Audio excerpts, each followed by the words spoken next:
you were probably found yourself very often the only woman in the room, whether it was academia, presidential campaigns, the West Wing, the United Nations, or as the first woman Secretary of State ever.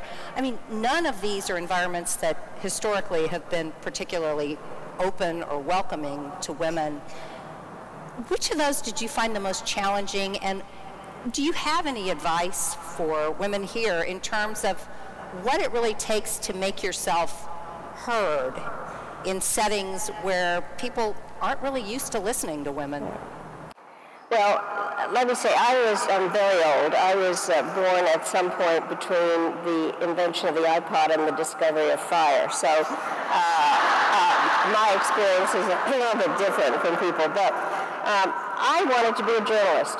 And I had been one of the editors of my college paper, and while my husband was in the Army, I worked in a small newspaper in Missouri, and when we moved back to Chicago, my husband was already employed by a newspaper. We were having dinner with his managing editor, and he said, "So what are you going to do, honey?"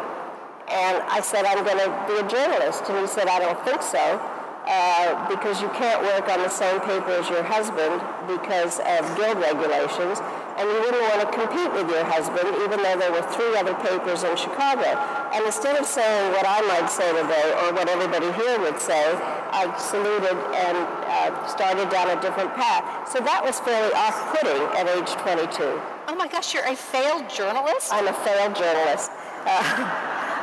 But I think that the thing throughout my life, all the things you've described, I was pretty much the only woman. And the thing that happened, and I bet everybody's had this same experience, is you're in a meeting and you think, well, I think I'll say this. And then you think, no, I won't. It's really stupid sounding. And then some man says it, and the whole discussion is about, as Bill said, and you think, damn it, why didn't I say that?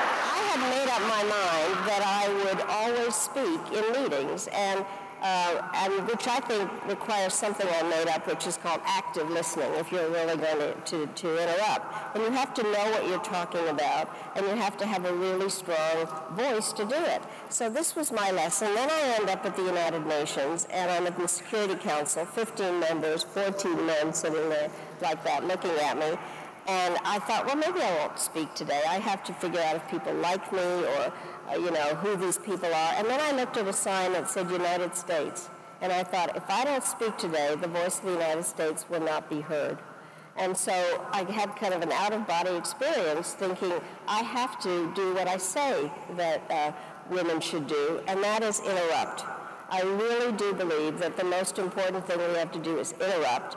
But if you're going to interrupt, then you have to know what you're talking about. And so the lesson out of this, I have to say, and I'm sure everybody here knows this, women do have to work much, much harder than men. There is plenty of room in the world for mediocre men. There is no room for mediocre women.